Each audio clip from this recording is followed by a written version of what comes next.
अस्सलामुअलैकुम नाज़रीन। आज फिर हम हाज़िर हुए हैं चैप्टर नंबर 1 के एमसीक्यूज़ के साथ। अक्सर बच्चों को ये मसला आता है कि इनके एमसीक्यूज़ जो है, एमसीक्यूज़ पोर्शन 20 नंबर का होता है इंटर पार्ट 2 में, वो रह जाता है। इसकी वजह ये होती है कि बुक के पीछे एमसीक्यूज़ नहीं होते, जो कि एक्सरसाइज़ वाइज़ और थ्योरी में से आते हैं। तो कुछ ऐसे एमसीक्यूज़ मैं एक्सरसाइज़ वाइज़ आपको करवाऊँगा, जो नहायत इम्पोर्टेंट है और हर साल गुजरांवाले बोर्ड में, फैसलाबाद बोर्ड में, लाहौर बोर्ड में और जितने भी तमाम बोर्ड हैं, उनमें रिपीट होते हैं। तो वो एमसीक्यूज़ अगर आप ये वीडियो एंड तक देखते हैं, तो आपकी बहुत ज़्यादा हेल्प करेंगे और आने वाले वक़्त में आपके साथ ऐसे खड़े होंगे, जैसे मैदान जंग में बहादुर के साथ तलवार खड़ी होती है। तो चले वो एमसीक्यूज़ देखते हैं। तो मैंने वो एमसीक्यूज़ लिख लिए जो बोर्ड में बार-बार आते हैं और आज मैं आपको एक ऐसी सीरीज़ बता रहा हूँ, एक ऐसी सीरीज़ जिससे आप बोर्ड में अपने एमसीक्यूज़ 20 नंबर के बिल्कुल एग्ज़ैक्टली स्कोर कर सकते हैं। तो चलें, वो कौन-सा चैप्टर है? पहला चैप्टर है हमारा चैप्टर 1 और एक्सरसाइज़ है 1.1। उसकी पहली एक्सरसाइज़ में से जो मोस्ट इम्पोर्टेंट और जो बहुत दफ़ा रिपीट हुए हैं, वो मैंने चंद एमसीक्यूज़ लिखे हैं। उनमें से ये बार-बार रिपीट होने वाले हैं और एक दफ़ा नहीं, 5-5, 6-6 दफ़ा रिपीट हुए हैं। तो चलिए मैं आपको उसके सॉल्यूशन बताता हूँ और ये कैसे सॉल्व करने हैं आपने बोर्ड में, वो भी बताता हूँ आपको। अब यहाँ पे लिखा हुआ था एरिया ऑफ सर्कल, इसका सॉल्यूशन निकालने लगा हूँ पहले का। एरिया ऑफ सर्कल, सबसे पहले जो एरिया होता है वो किस पे डिपेंड करता है? सर्कल का रेडियस पे। हम रेडियस लेट कर लेते हैं। Let R be the radius of circle. ये आपके पास रेडियस आ गया। जब रेडियस हमने लेट किया, let R be the radius of circle, तो एरिया ऑफ सर्कल किसके इक्वल आया? Area of circle is equal to A and pi R square. It is equal to pi R square. ये radius का depend करता है circle कि जितना radius बड़ा होगा उसका एरिया भी उतना ही बड़ा हो जाएगा। तो यहाँ पे हमारे पास आ गई पहली इक्वेशन और इसके बाद हमारा दूसरा जो पॉइंट है एज अ फंक्शन, किसका फंक्शन जी? सर्कमफेरेंस का। अब सर्कमफेरेंस क्या होता है? Circumference of circle. Circumference of circle की बात करें तो it is equal to C and 2 pi R. It is equal to 2 pi R, यानी कि एक सर्कल को उसके रेडियस से मल्टीप्लाई करते हैं, उसके सारी की सारी बाउंड्री को, उसके सारे के सारे एक दायरे को अगर मल्टीप्लाई करते हैं रेडियस से, तो वो सर्कमफेरेंस के इक्वल होगा। अब इट इज इक्वेशन नंबर 2। अब एक आपने बात याद रखनी है कि दोनों में जो कॉमन चीज होगी ना उसको खत्म कर दे। तो दोनों में कॉमन क्या है? ये radius and it is radius और ये वाला रेडियस। अब हम दूसरी इक्वेशन से फ्रॉम इक्वेशन टू से हम किसकी वैल्यू लेते हैं? हम आर की वैल्यू लेते हैं और इक्वेशन नंबर 1 में पुट कर देते हैं। तो c divided by 2 pi is equal to R. R की वैल्यू आपने गेट की और इसको पुट कर दिया, पुटिंग इन इक्वेशन नंबर 1। जब ये आपने 1 में पुट किया तो आपके पास area of circle as a function of its circumference आ गया, पाई डिवाइडेड बाय। अब आपके पास ये जो आर है, ये पाई और आर की जगह पे क्या आ गया? सी ओवर 2 पाई और होल का square, A equal to pi into C square over, और यहाँ पे 4 पाई स्क्वायर आ गया। पाई पाई से cancel, A is equal to C square over 4 pi. अब मेरे पास ये ऑप्शंस दिए गए हैं। ऑप्शन में मेरे पास a is equal to C square over 4 pi किसके इक्वल है? A is equal to 1 over 4 pi, ये आ गया, और c square. It is option number c is correct. और ये कितनी दफा आया? 2 times as a MCQs in paper. गुजरांवाले बोर्ड में 2 दफा ये आ चुका है। तो चले अब हम करते हैं इसका दूसरा part. A function defined by f of x is equal to x cube is. अब ये कौन सा फंक्शन है? उसने नीचे लिखा even function, odd function, identity function, linear function. सबसे पहले आपको डेफिनेशन आनी चाहिए। मैं डेफिनेशन एक सिंपल मेथड से आपको बताता हूं। वो डेफिनेशन आप याद कर लेंगे तो जिंदगी भर नहीं भूलेंगे। अब वो डेफिनेशन क्या है, झट से अपनी बुक्स पे, झट से अपने नोट्स पे लिख लें। अगर डेफिनेशन के मुताबिक आपको हमेशा याद रह गया तो आप कभी भी एमसीक्यूज गलत नहीं करेंगे, जो 5 टाइम्स इन पेपर आ चुका है।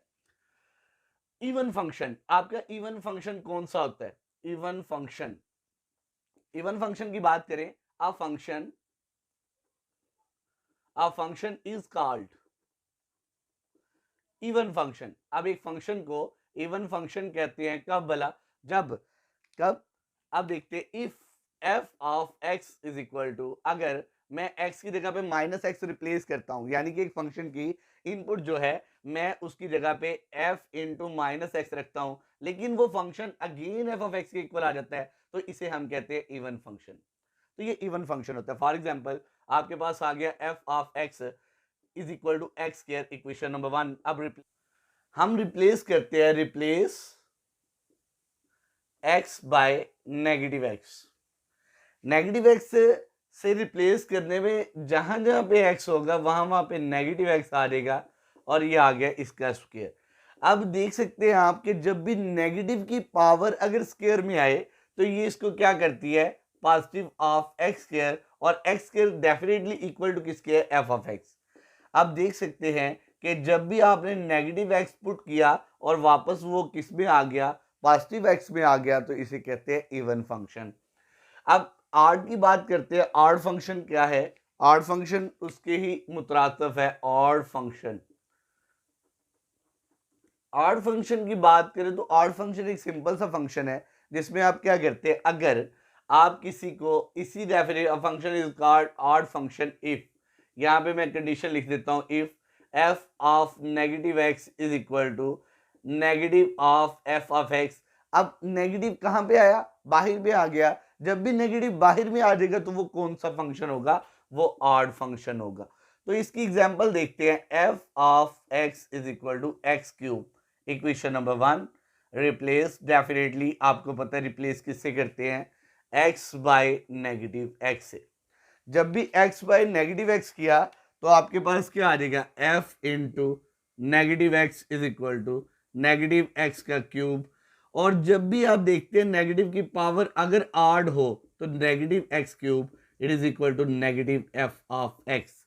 तो it is called odd function, इसे ऑड फंक्शन कहते हैं। तो अभी मैंने एग्जांपल से भी प्रूव कर दिया और वैसे भी एमसीक्यूज है कि a function define F of x is equal to x cube is 5 times. तो इवन फंक्शन है, ऑड फंक्शन आइडेंटिटी है, लीनियर है, तो आपको झट से पता लग गया it is a odd function. तो ये कौन सा फंक्शन आया, ऑड फंक्शन। तो चले अब हम चलते हैं तीसरे एमसीक्यूज की तरफ। तो अभी हमारे पास जो है ना इसका थर्ड एमसीक्यूज है कि 2 sin hyperbola x is equal to, ये भी 5 टाइम्स आ चुका है। तो मैं इसका सबसे पहले आपको फार्मूला बताता हूँ, आप फार्मूलाज लिख लें तो आपको याद होना चाहिए। इस तरह के जो भी एमसीक्यूज आएंगे उनके फार्मूलाज क्या होंगे, sine hyperbola x is equal to, sine hyperbola के बारे में बात करें तो it is equal to E raise to power x minus E raise to power minus X और डिवाइडेड बाई 2, ये 2 के इक्वल होता है। It is equal to sine hyperbola X. अगर मैं इसको देखूं, ये 2 इस साइड पे आए तो 2 साइन हाइपरबोला एक्स और इक्वल टू किसके आएगा, e raise to power x minus E raise to power minus x.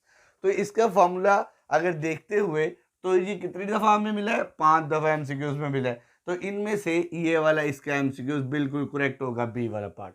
अब इसी तरह मैं आपको और बताता हूं, आप नोट कर लें, और वो है cos hyperbola x it is equal to E raise to power x plus E raise to power minus x over 2। और ये किसके इक्वल आएगा, डेफिनेटली 2 इस साइड पे आया तो ये बन जाएगा। और tan hyperbola x it is equal to sine hyperbola x और divided by cos hyperbola x। Sine hyperbola x आपको डेफिनेटली पता है कि e raise to power x minus E raise to power minus x over 2। तो हमें ये भी पता है कि cos हाइपरबोला x किसके इक्वल है, e raise to power x plus e raise to power negative of x over 2। ये 2 से कैंसिल और इसका formula e raise to power x और e raise to power minus x और e raise to power x और e raise to power minus x। तो ये भी आपने एमसीक्यूज इसका डेफिनेटली और प्रॉपरली अपनी बुक पे याद कर लेना और लिख लेना है। तो अभी हमारी बात चलते चलते चलते चलते क्वेश्चन नंबर 4 की तरफ आ गई। इसका जो क्वेश्चन नंबर जो हम एमसीक्यूज कर रहे हैं उसमें 4 पार्ट क्या है, which of the following is an odd function, और ये भी 6 दफा है। इवन और ऑड फंक्शन क्या है, अगर हम नेगेटिव से प्लेस करते हैं और उसका आंसर फिर दोबारा वही आ जाता है तो वो क्या होता है, इवन फंक्शन होता है। और जब भी हम किसी को नेगेटिव से रिप्लेस करते हैं और उसके बाहर नेगेटिव आ जाए तो वो आपके पास ऑड फंक्शन होता है। तो चलिए देखते हैं इसके बारे में। से ये cos x, तो अगर हमारे पास cos x हो और cos x को नेगेटिव x से रिप्लेस करें तो cos नेगेटिव को पी जाता है, यानी कि ख़त्म कर देता है और वापस ये f ऑफ x बन गया। तो ये तो even function, definitely it is equal to even function, ये इवन है। इनमें से एक आध ऑड होगा। अब कॉस हाइपरबोला है और sine hyperbola sine square X है। अब साइन स्क्वायर की बात करें तो आपके पास आ गया साइन स्क्वायर और इसके बाद नेगेटिव एक्स है। आपको पता है कि साइन स्क्वायर नेगेटिव एक्स है और साइन स्क्वायर को आप दो दफा लिख सकते हैं, साइन स्क्वायर आप नेगेटिव एक्स और इस तरह भी लिख सकते हैं साइन नेगेटिव एक्स। मैं अभी इसकी बात कर रहा हूं। और नेगेटिव साइन एक्स, क्योंकि साइन की प्रॉपर्टी है नेगेटिव बाहर आ जाता है, नेगेटिव आ गया माइनस नेगेटिव नेगेटिव क्या हो गया positive, sine square X also equal to same पहले वाला। तो भाई ये वाला और ये वाला दोनों क्या है, इवन फंक्शन है। अब इसके बाद काज और काज साइन हाइपरबोला एक्स बच गया। अब ये बड़ी मुश्किल की बात है, अब देखते हैं कैसे। तो डेफिनेटली साइन हाइपरबोला एक्स का जो क्वेश्चन है वो क्या है भला, साइन हाइपरबोला एक्स है, साइन हाइपरबोला, अब इसकी जगह पे नेगेटिव एक्स पुट किया और इसका आंसर क्या था, e raise to power x minus x over two, E raise to power negative x और यहाँ पे क्या आया minus E raise to power positive x over two. अब यहाँ पे फिर वही काम बन गया कि ये आ गया आपके पास, नेगेटिव कॉमन लिया और पीछे क्या आ गया, e raise to power positive x negative e raise to power negative x over two. तो नेगेटिव बाहर आ गया, इसका मतलब है इवन है, ये वाला साइन हाइपरबोला है। क्योंकि जब भी अब अगर कास की बात करें तो कास का नेगेटिव पॉजिटिव पॉजिटिव नेगेटिव बना तो वो नहीं है, तो इसका आंसर क्या है, sine hyperbola X, sine hyperbola X इसका एमसीक्यू का आंसर आ गया। If F of x is equal to square root of X, domain में सबसे पहले आप एक बात याद रखनी है कि कभी भी इसके जो है ना, ये जो आपके पास है इसका अगर देखा जाए डोमेन, इसकी डोमेन निकाल लिया हमने। अब डोमेन की दो तीन बातें कि कभी भी ओवर में जीरो नहीं आ सकता, कभी भी ओवर में जीरो नहीं आएगा, अगर जीरो आएगा तो वो क्या होगा, अनडिफाइंड। और दूसरा स्क्वायर रूट के अंदर नेगेटिव वैल्यू नहीं आ सकती, नेगेटिव वैल्यू आएगी तो इसका मतलब ये कॉम्प्लेक्स वैल्यू बन जाएगी। अब जो स्क्वायर रूट की डोमेन शुरू होती है ना, इसकी वैल्यू अब कहाँ से शुरू करनी है, फॉर एग्जांपल अगर मैं x की जगह पे रिप्लेस करूं नेगेटिव ऑफ 2 तो ये कभी भी सॉल्व नहीं होगा। तो कहाँ से शुरू हुआ, नेगेटिव 1 से। अगर रियल नंबर लाइन पे देखते हैं नेगेटिव 1 से शुरू हुआ, नेगेटिव 1 से, और नेगेटिव 1 पुट करोगे तो यहाँ पे क्या बन जाएगा, नेगेटिव 1 पुट करिया तो जब भी स्क्वायर रूट में नेगेटिव 1 पुट किया है तो प्लस 1 इज इक्वल टू 0, 0 का स्क्वायर रूट होता है 0, तो डेफिनेटली आ गया आपके पास। अगर आप इसके बाद चलते हैं नेगेटिव के बाद, नेगेटिव से पीछे जाएंगे तो सारे का सारा क्या है, ये नेगेटिव वैल्यू है और नेगेटिव में कॉम्प्लेक्स वैल्यू है, कॉम्प्लेक्स वैल्यू इसमें एग्जिस्ट नहीं करती, तो आप कभी भी इसको सॉल्व नहीं कर सकते। तो इसकी वैल्यू कहाँ से शुरू हुई, 1 से शुरू हुई और खत्म कहाँ पे, पॉजिटिव इन्फिनिटी। तो ढूंढो -1 क्या है, इंक्लूड है, -1 इंक्लूड, क्योंकि -1 पे 0 दे रहा है तो इंक्लूड है। और -1 कहाँ से शुरू हुआ, -1 से पॉजिटिव इन्फिनिटी इंक्लूड। और ये आपके पास एक्सरसाइज नंबर 1.1 के 5 ऐसे एमसीक्यूज आपको बताए हैं जो कि बोर्ड में 2 दफ़ा 5 दफ़ा 6 दफ़ा रिपीट हो चुके हैं। और मज़ीद ऐसे एमसीक्यूज की वीडियो देखने के लिए मेरे चैनल को लाइक, सब्सक्राइब और वीडियो को आगे शेयर करें ताकि दूसरों को भी फ़ायदा हो सके। और अपना ख्याल रखिएगा। अल्लाह।